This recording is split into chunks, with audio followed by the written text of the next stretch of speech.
और सुनने वालों को खुशामदीद। इस ट्यूटोरियल में हम ये देखेंगे कि हम किसी इमेज में से कोई ऐसा एरिया जिसको सिलेक्ट करना बहुत मुश्किल हो, उसका हम कलर किस तरह से चेंज कर सकते हैं। इसके लिए हम वो इमेज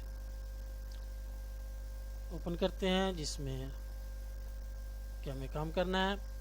ये एक इमेज इंटरनेट से डाउनलोड किया गया है। इसमें पानी में ये जो माल्टे का एक टुकड़ा है वो गिर रहा है। इसमें से हमने ये जो पानी वाला एरिया है जो कि इस टाइम ग्रे टोन में हमें नज़र आ रहा है, अगर हम चाहते हैं कि इसको हम कोई और कलर दें अपनी मर्ज़ी का, तो उसके लिए हम क्या करेंगे, क्योंकि जैसे कि आप देख सकते हैं कि इसकी जो सिलेक्शन है वो हम तकरीबन नामुमकिन सी बात है कि हम उसको सिलेक्शन वाले एरिया में कन्वर्ट कर सकें।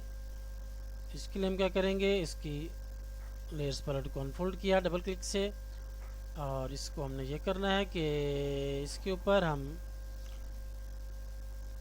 एक एडजस्टमेंट लेयर ऐड करते हैं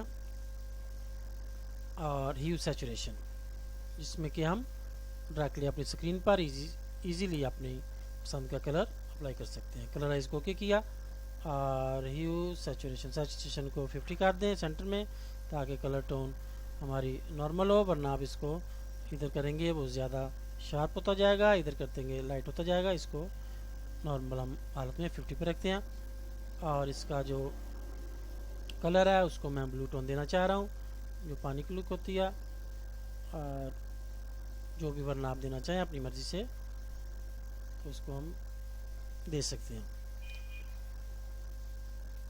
मेरे ख्याल से ये ठीक रहेगी। इसको ओके किया और आपने देखा कि जब हमने इसको ओके किया तो जो ह्यू सैचुरेशन का इफेक्ट था वो सारी इमेज पर अप्लाई हो गया, और जो ऑरेंज वाला पोर्शन था उस पर भी वो कलर आ गया, जबकि हमें इस एरिया पर नहीं चाहिए। तो इसके लिए हम क्या करेंगे, इसी लेयर को सिलेक्ट रखते हुए यहाँ पर फोरग्राउंड ब्लैक और बैकग्राउंड वाइट जो डिफ़ॉल्ट कलर सेटिंग है वो हमारी मौजूद है, वरना आप कीबोर्ड से डी प्रेस करके उसको यहाँ पर ला सकते हैं। कीबोर्ड से हम डी प्रेस करेंगे तो बैकग्राउंड ब्लैक, फोरग्राउंड वाइट और ऊपर मौजूद स्मॉल या इधर वाले जो बटन है इसको दबाने से भी, या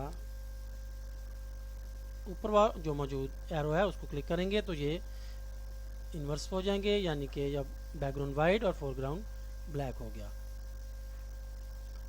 अगर यहाँ पर कोई और हमने कलर सेलेक्ट किया हो तो इस बटन को प्रेस करने से डिफ़ॉल्ट इसके जो कलर हैं वो आ जाते हैं।